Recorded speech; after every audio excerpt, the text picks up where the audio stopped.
me Monroe. Me Madison. Yeah. A lot War of of guesses. 1812. War of 1812, that wasn't really good for us except for, The Battle of New Orleans. and this is where you can almost say, here's a starting point. For a very short time after the Battle of New Orleans, we were Americans. Now I say for a short time, what happened to us after that? We became British. We became Southerners, Northerners, and there. But for a short time, it was the nationalism, pride that we would have in our country. And that's where some of the era good feelings is. It wasn't always so good, and everything that happened in it. But, again, we win. We beat the British, at least in one battle. But that's all we're going to remember. We're going to forget all the other part. Because in the peace treaty, did we give up anything? No, we just said we're stopping fighting. We didn't lose anything. Most of the problems pretty much took care of themselves. There was a few minor things we still have to work out with the British, but we're there. But we have this nationalism. We have optimism in there. The future is looking good. We've bought the Louisiana Purchase. We've doubled the size of our country. We're growing. Yeah, we have some little problems along the way, but everything looks good. Our population is growing fast. We are becoming a lot wealthier than other countries for normal people. And there's all kinds of opportunities. If things are going bad at your farm, because most people are still farmers, but if things are going bad at whatever little farm you're at, are you stuck? What do? Move west. Pack up and go. Because out west, you can start all over for very little money. All right? There's always more land. And that was kind of part of what we have there. Our industry up north is building. We're getting factories. We're one of the most modern nations when it comes to factories. There's Great Britain and France, and there's basically us when it comes to our manufacturing there. So for the most part, there's good going on. And we have developed enough, now we're no longer British. We are American. Our writing, our art. Something more of this I'm going to be going into in the next section of what we have there. There are some bad things happening. When you see the word panic, what should you be thinking of? Recession. Yeah, recession. And so we'd have the panic of 1819 that would occur. The Missouri Compromise, yeah, it worked out. Henry Clay made this compromise, but it kind of showed, well, we were Americans, but we were real fast becoming Northerners and Southerners again. And that sectionalism, which is going to keep growing. The Democratic Republicans. The Federalist Party dies, so we're all just one happy party. How long is that going to last? Not very long. And we're going to get to the next political party there. And again, the sectionalism that we would have. All right. Republican mother idea. If you were, this is part, and this kind of starts at the end of the Revolutionary War and keeps building. It keeps building during Jefferson's presidency. Republican, not Republican like the Republican Party today. The idea of the Republic with America. And you were to train your children to love America. Part of the reason why we have school is to brainwash you. Why is it the state of Florida says that you all had to, in a social studies class this week, say the preamble for the Declaration of Independence? We have tried. Because we love history so much. Well, it's the country, and so we kind of try to install some of that in it, and it is a brainwashing. Is that a bad brainwashing? No. No. Now you can go too extreme with it. That's why kind of the difference you have between patriotism and nationalism. At what point do you go? That is too far. Yeah. Are they doing that just this year? No, they have it every year. It's supposed to We be. didn't do it last year. Your teacher may not have done it. Okay, got it. Never done it. So, but that's why it said it was actually on the morning show last year also. Oh, really? I don't Yes. remember. Yeah, it was. So some of you may not pay attention to the morning show enough, but that's where we have it. Again, we have Constitution Day. We have this is Freedom Week. So there are things that the state of Florida legislator has said. Here's what you have to do on these times. But the Republican mother would say we want to instill these values. And we're doing that in politics today. We're just making sure by law that we have certain things that you're supposed to do. It is shown in books. Mary Otis Warren wrote a book, The History of the Revolution. And a lot of our stories that we have today about George Washington come from that, yeah. Because we're going to make him even bigger than life. George Washington was a great man. Did he have flaws? Yes. Yeah. But are we going to look at the flaws? No, we're gonna almost make him superhero. All right, even when he has a flaw. All right, and he cuts down a tree when he's a little kid. All right, but I cannot tell a lie. So even when he does something wrong, okay, I'm bad. And everybody's too. Part of this becoming American. What is our language? English. Well, Bad English. we make our own version of the American English. We need our own dictionary. And this is where Noah Webster makes our spelling book, and we have our own versions to spell things. And that's where we still have Webster's dictionary today, coming about, where we wanted to separate from Britain. Gilbert Stuart's painting, the most famous is the painting that he has of George Washington. But he was doing paintings on over portraits, and not just Stuart, but other ones that we would have of things like, and some of the things that we would have would be later on, and we would think, oh, it was painted at that time. George Washington crossing the Delaware wasn't painted for decades later. And especially a lot of things in 1826, when there was an anniversary, the 50th anniversary of the Declaration. I was too young to remember much of 1776, but there was a lot of things with the bicentennial at that time that you have. But this is what we had these themes going on. All right, for some of our writers, and I don't have a whole lot of people in literature, some of you, this is where you'll have some of your experts, and that's why I have my people reports, and sometimes I have various people. What happened to Rip Van Winkle? What's the story with him? Fell asleep and really old and woke up. Yeah, most of you heard that story. He falls asleep and wakes up like years and years later. The world changes. I mean, that is. Okay. But that is where. This is going to be an interesting video. Okay. Go ahead for a second here. Now, for American writing, are we as sophisticated as the British?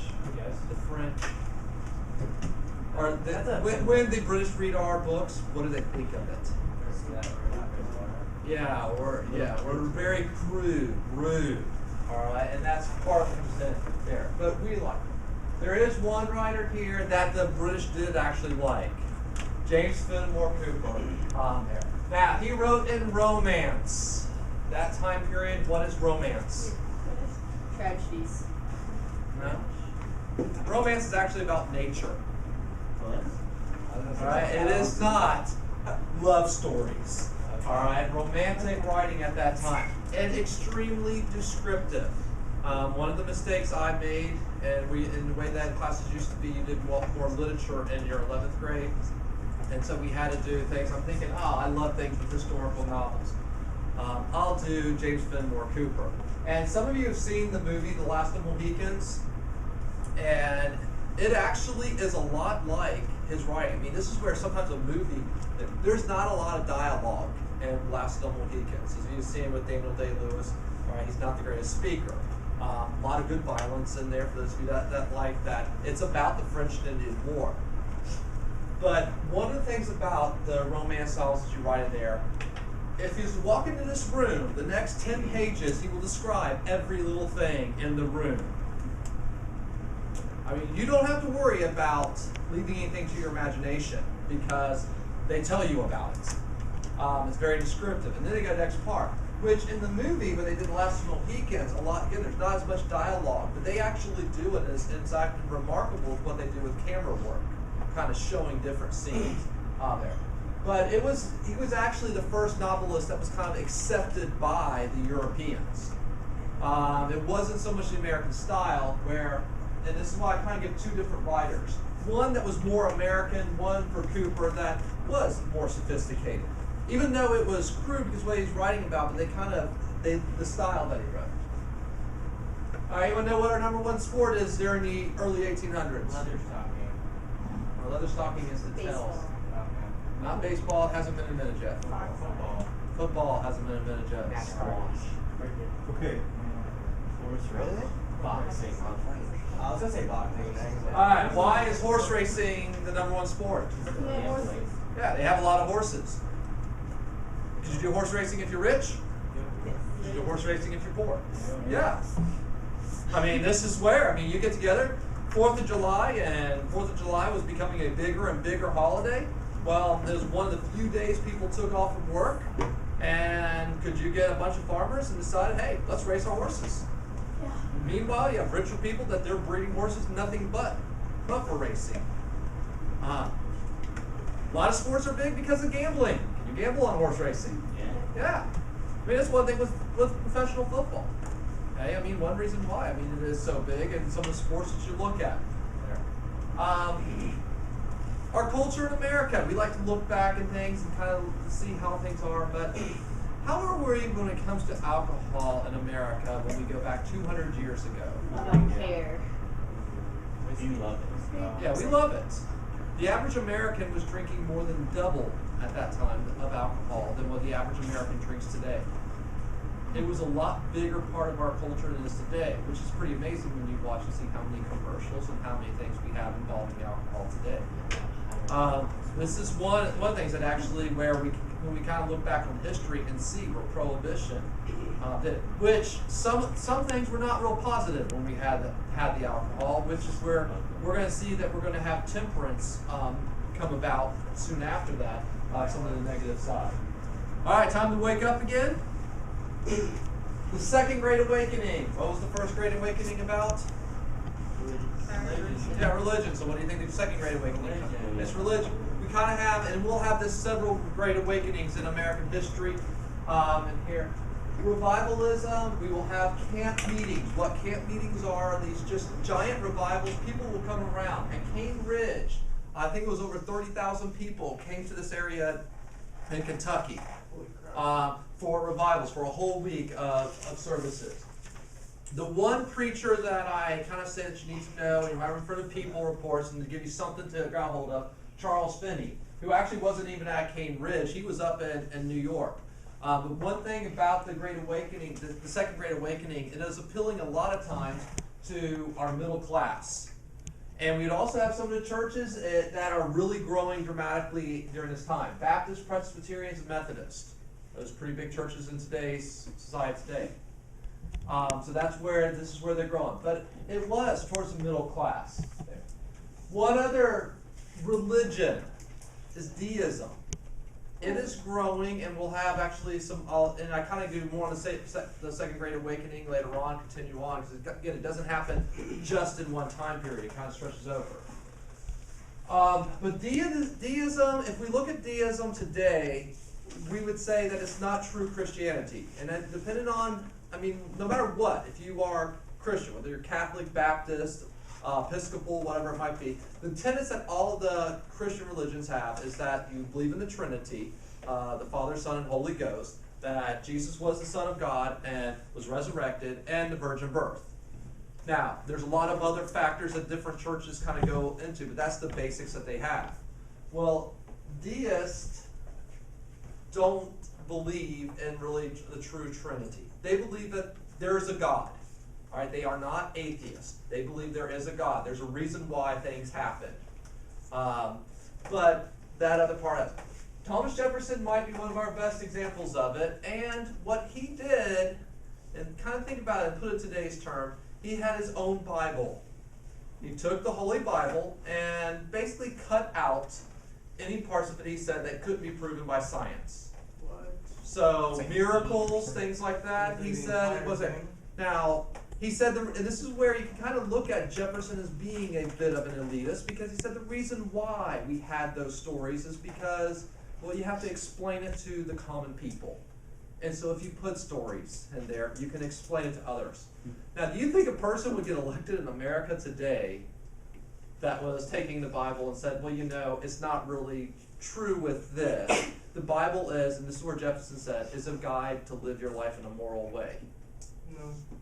So you can kind of tell where the difference was. Although, this is why a lot of people in New England in those elections with Jefferson were saying that, hey, this guy is evil. Now, most people didn't know about his Bible. He didn't have that publicized there. So what did he do with his body? What? What did he do with his body? Oh, it should say Bible. I'm sorry. I forgot that. Think how that. Yeah, it should be Bible. What did he do with the Bible? What did he do with his body? So, yeah, I noticed that when I was going through it. There's one other here that I have on here. Sorry. Thomas Paine, remember him? What did he write before? Common sense. Yeah, Common So Sense. nice. And then later on, The Crisis. So we love him as a writer back in the 1770s. He then goes over to the French Revolution and writes there. And one of the things he writes is The Age of Reason. And The Age of Reason basically starts questioning almost everything when it comes to religion. How old is he now? He's gotta be like really This is the early 1800s. Yeah, it's kind of not a full. I mean, it's kind of stepping back from some of these things, but it's also one thing that you'll notice here. We have some questioning. While we have one group with the Second Great Awakening, we have more churches forming in one way. We have another group that's kind of going the other direction, and is saying that, well, maybe these things aren't true.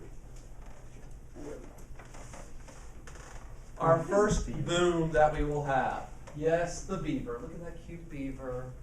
They're gonna shave that beaver. Yeah, they're going to shave it. No. Well, maybe they're not going to shave it. They're just They're going to gonna borrow cut its it. fur.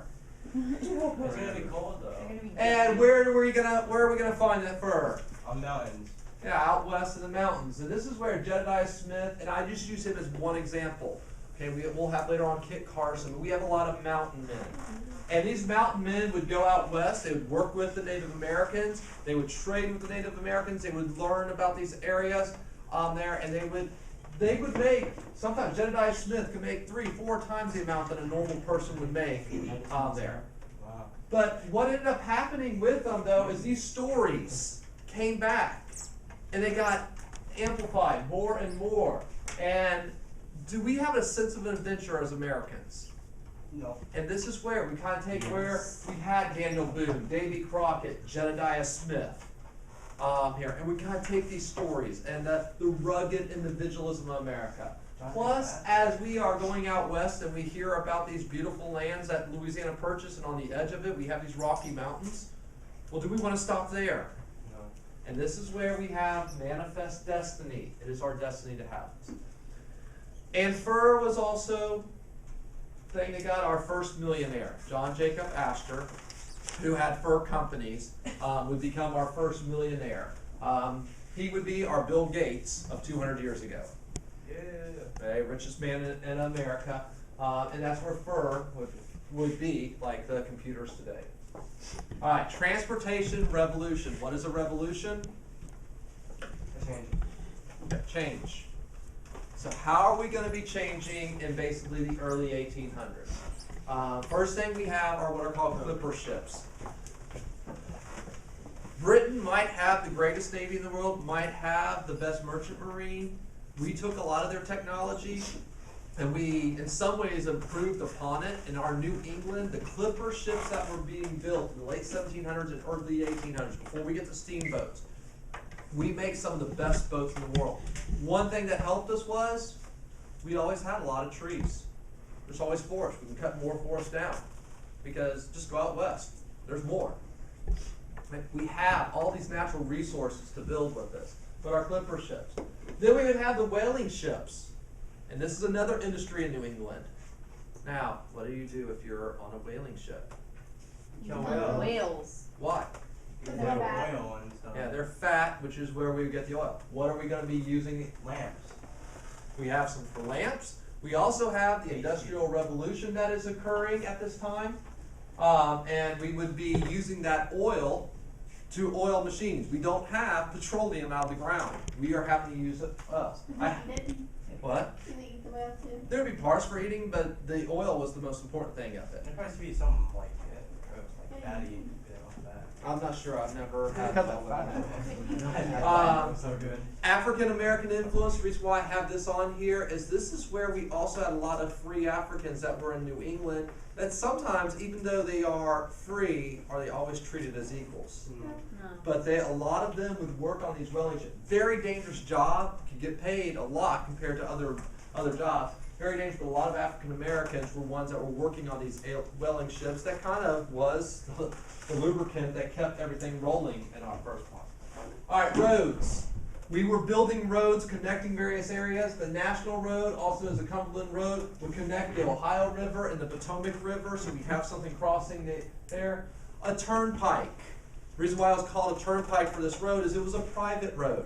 But you would build a road, and a pike is a gate. And what you do is you would pay the money, and it would turn, the pike would turn, and then you could go on to that section.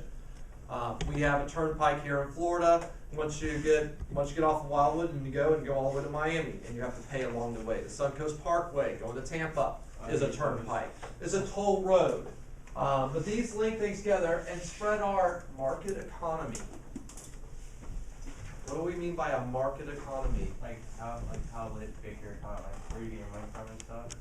Like The money where or your money comes businesses from. need. Well, where our money comes from? Just buying and selling things. And that's what, I mean, for our America, are we a consumer society? Yes. I mean, all you have to do is look at commercials and everything. And that's part where we buy. This is actually connecting it together. Canals were being built. The Erie Canal is the most famous of it, but there were a lot of other canals. And with the Erie Canal, once it connected the Great Lakes to the Hudson River, what city then became the most powerful city in the United States? Yeah, New York City. Before the Erie Canal, our number one city was Philadelphia. Once the Erie Canal was built, within 2 years, it became most powerful. And the thing is, we have a governor here, Jim Clinton. I don't have him in your notes, but DeWitt Clinton would be a person that would have this vision, and it would help his state tremendously. All right, flatboat. This is a flatboat here. Realistically, it's just a raft. You put basically a big keel on it, you float down the river, and you guide it, and you are able to take yourself on. If you are on a canal like the Erie Canal, you might have it on the side of the canal. They would have where mules would pull it along the way. We would then get to our first steamboats. The first one invented was at Robert Fulton's, the Claremont, in 1807. What's the difference between a flatboat and a steamboat when it comes to transportation? Has an engine, so what can it do? Make it faster. It can go faster. It'll go faster, but what else can it do? It's stronger. You can toast. You can put stuff on it. You can do some of that. You can move faster. What direction? Upstream. Yeah, you not only can go downstream, you can go upstream. Alright, and that is where a big difference comes in. Okay? Alright, here's where a couple different maps. You see here for the Erie Canal connecting, once it gets to the Hudson River, comes down to where New York City is. The National Road, you see where it connects through with the Great Northwest, but it connects our east with the Midwest. Building of roads. Now, one thing that we had, I don't have it in your notes, is what's called corduroy roads. Now, it's not real popular for pants now, but it used to have corduroy. You want to know what material corduroy is? It's rigid. All right, and it was kind of funny when people used to wear corduroy, and you would hear them walking because it does kind of rub with each other. But a corduroy road, and we actually built a lot of these in Florida, is so we have so many trees, so people don't get stuck. You just basically cut down the trees, and you just put a whole bunch of logs in there, which means you're going to bounce up and down, boom, boom, boom, boom, boom, boom, boom, all the way along. But is that better than getting stuck? So that's where we sometimes would build a road. But how long is a corduroy road going to last? Not long. Yeah, I mean, a couple of years before it's going to rot away. But you can make it a lot faster than if you were to haul in rocks and do things like that. But we were building roads in that way. All right, Industrial Revolution.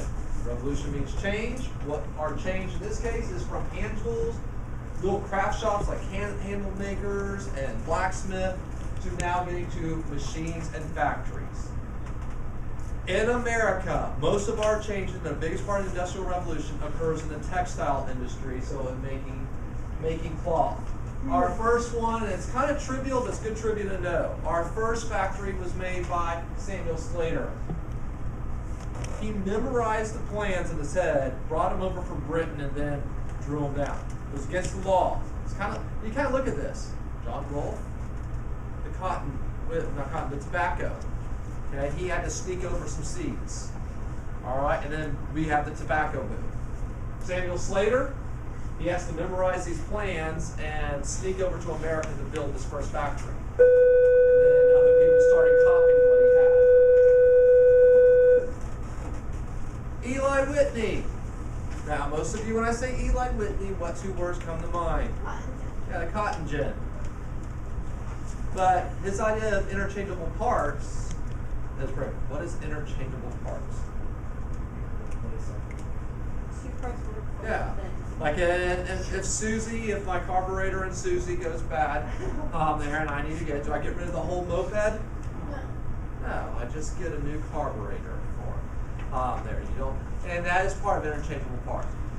Where Eli Whitney had the idea actually came with guns. He came to the Secretary of War and said, I don't remember the contract for number, but I want a contract to build 10,000 guns in the next 2 years.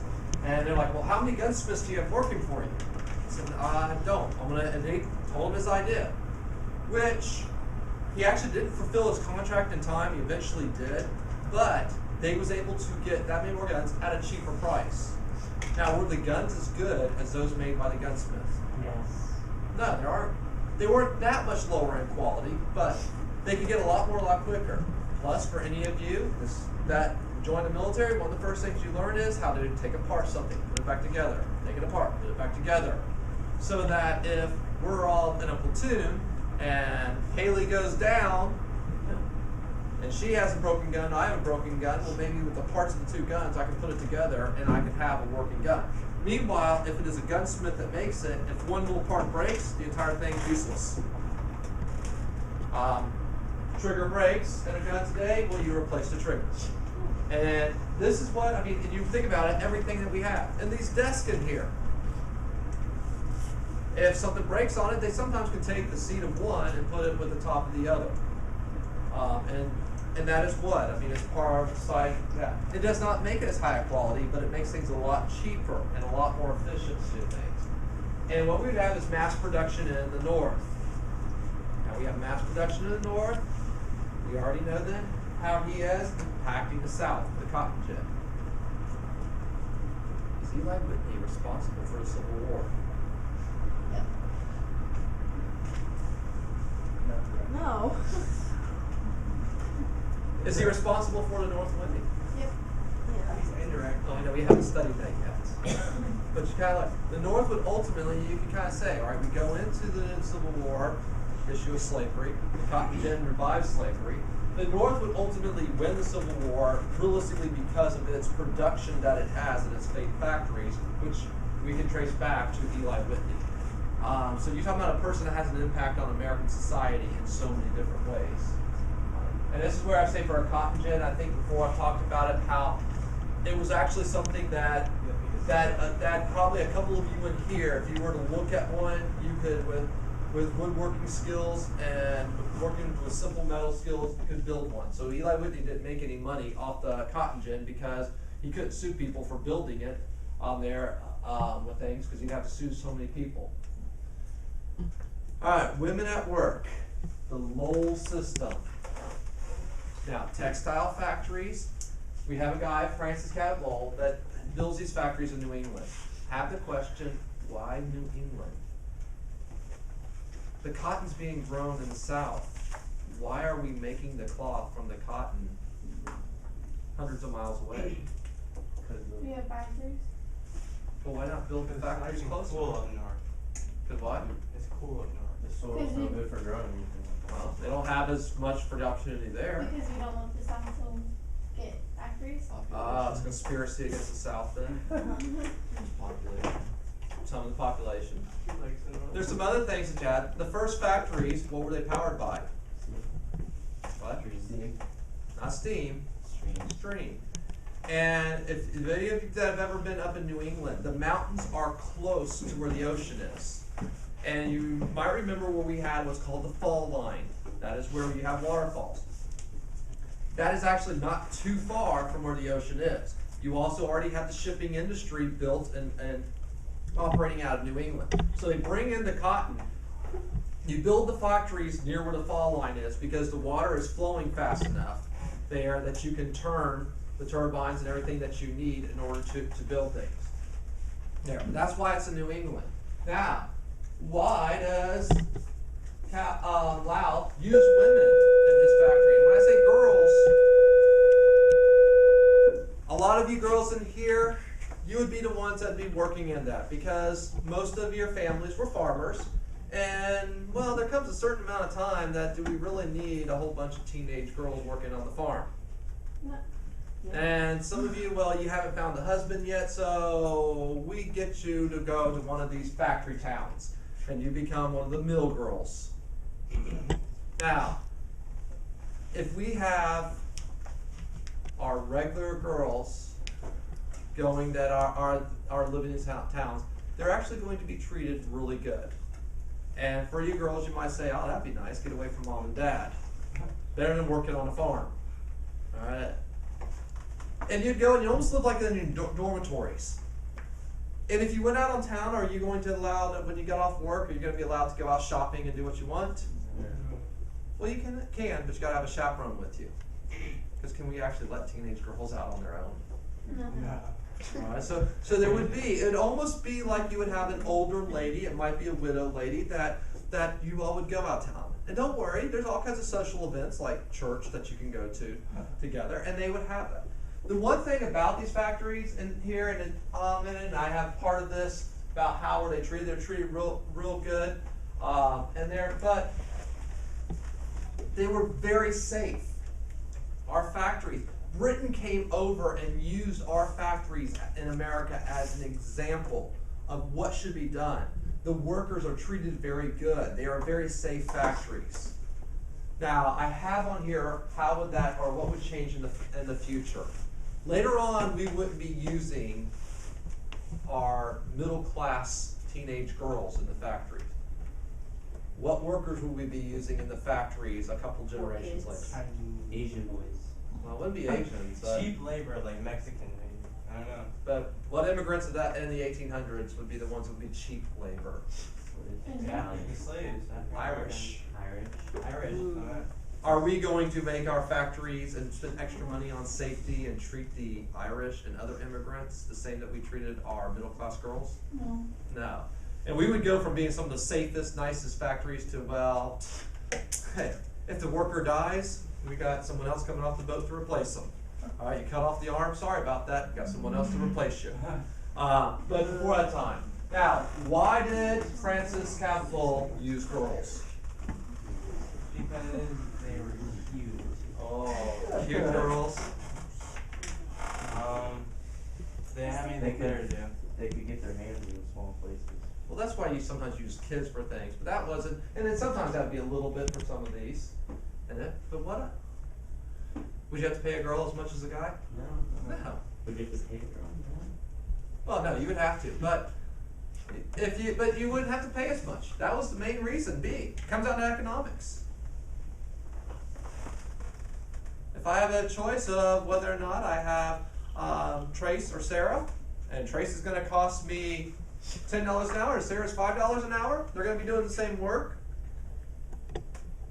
Who would you hire? Sure. Neither. I do myself. And here's where you also have some of the things.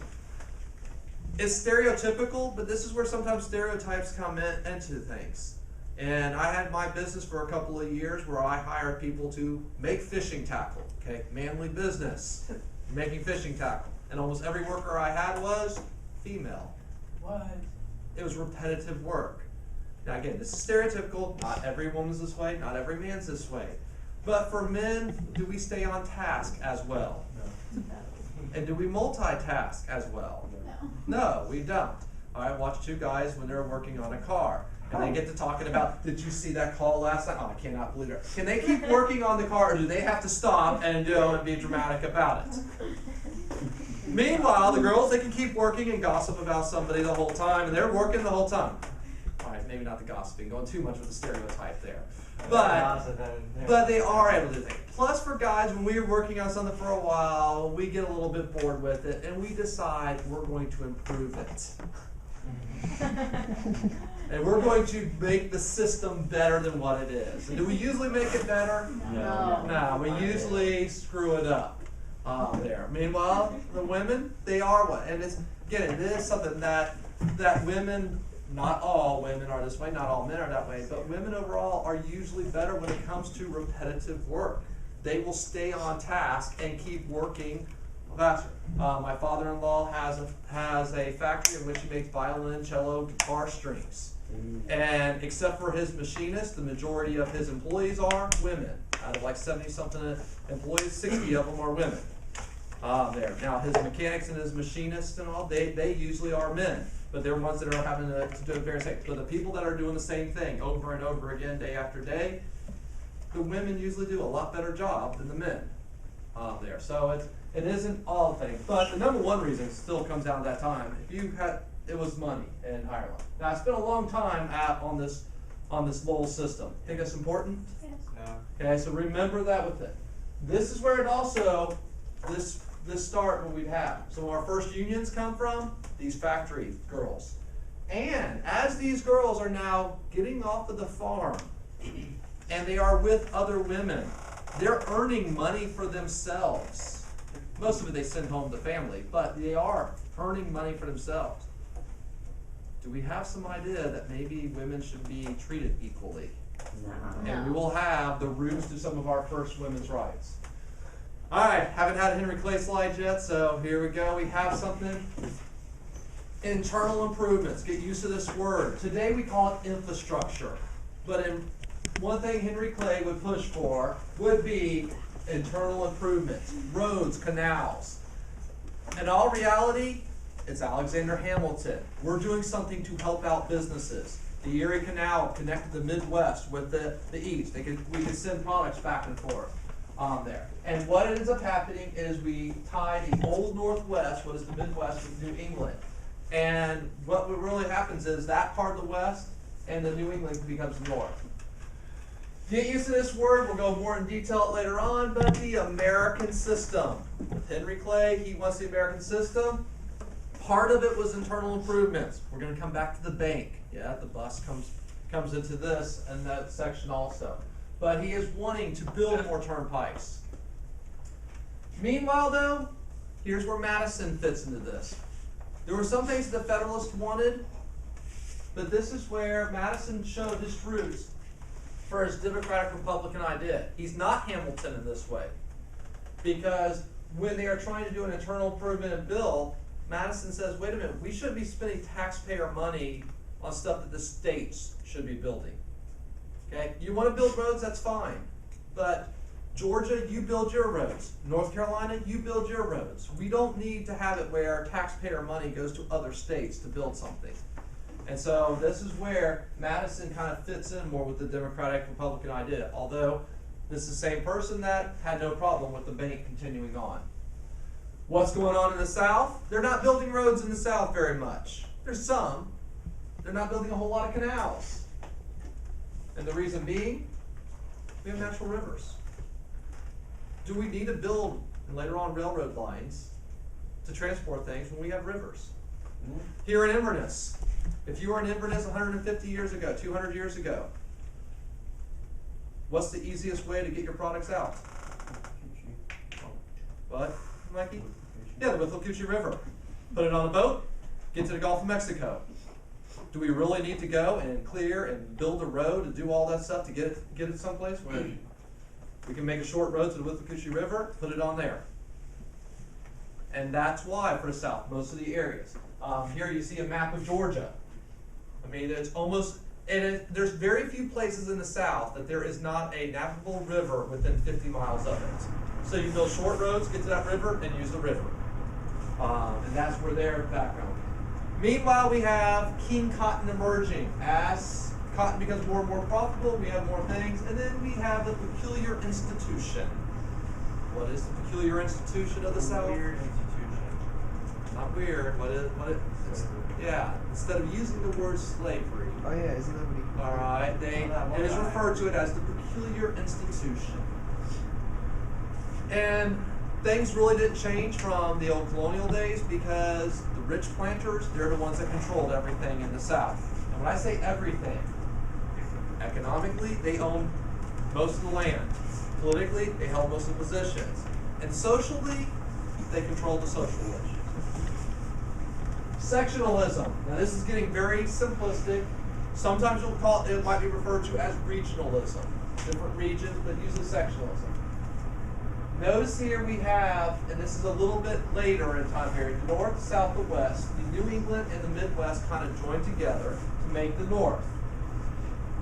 What ends up happening is we're going to have the issues like the tariff. Yeah. What was the side on the aristocratic? Yeah, the planters. Yeah, the planters. Or plantation owners. But when I say planters, it's the plantation owners. Yeah. Tariff, internal improvements, the bank, the West, the North, the South, they all had different ideas with this. One of the problems is one of the problems that we're going to see here, or some of those problems are shown in the Missouri Compromise. All right, democracy expanding. Now we have another Frenchman that we like. We had Lafayette before. We liked them. We liked Tocqueville. Why? He wrote a book called Democracy in America. And in Democracy in America, he praised us as Americans. Yay. So if it's a French person that isn't looking down upon us but says that we're good, we like him. Okay? But what he says, he kind of changed. He says, for America, if you're born poor, you gonna stay poor in America? No. You might, but you have to. Yeah. And that's where mobility comes about. Not just mobility that you can move from place to place, but you can move up the social ladder. Andrew Jackson's a great example of that. He was born as a poor person, and he ends up being a rich plantation owner. And you have that American dream, and he wrote about that. He also wrote that we're all equal in society, and it doesn't matter if you are. Does it matter if you are the richest or poorest person if you walk into McDonald's and where you sit? But y'all, basically, you're saying, and that's part of what he was kind of right about, that idea. We don't have it where we have this society. We are equal in it. Another part that will actually go into the next section, but universal male suffrage. When you see suffrage, it's not suffering. What is suffrage? Women's right. Well, it's not women's right. Right. It's right to vote. In this case, universal male suffrage, so it's right to vote for who? All male. All males. What happened during the 1820s and the 30s? A lot of the property requirements were removed. So if you were a male, you were liable to vote. And then open it up. And I have on there, we changed the way elections were conducted to appeal to the common man. And we're going to see this when we get to Jackson's elections and later elections that we would have. Some people say that it dumbed it down. All right, now we get to something concrete for you, and the end of the good feelings, the election of 1824. There are 4 candidates: Andrew Jackson, John Quincy Adams, William Crawford, and Henry Clay. When everything is said and done, you notice in here we have a mixture of the vote. Andrew Jackson has the most electoral votes, he has the most popular votes, but he does not have a majority in the Electoral College. And our Constitution says if you don't have a majority in the Electoral College, where does it go? The House of Representatives. So it goes to the House of Representatives. But if you look at this, I mean, you see the electoral, you see with this, I mean, 43% to 31%. Who do most people want as president? Yes, Jackson. So if you're in the House of Representatives, you kind of look at things and say, the people are wanting Jackson. But it is sent to the House of Representatives. And the House chooses John Quincy Adams. Okay. Now, this is the son of John Adams. This is his first term. What ends up being called the corrupt bargain?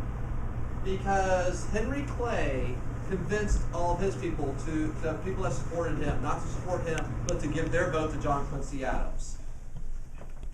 And William Crawford actually got sick during this time, and people weren't voting for him. But, and this is where when they yelled corrupt bargain, because after Adams became president, he made Henry Clay the Secretary of State. What is significant about being Secretary of State? You have rights. All right, let's go through our presidents and see. Thomas Jefferson was our first Secretary of State. Did he become president? Who become the Oh, next you're president? probably gonna come. Who was Jefferson's Secretary of State? Anyone know? James Madison. James Madison.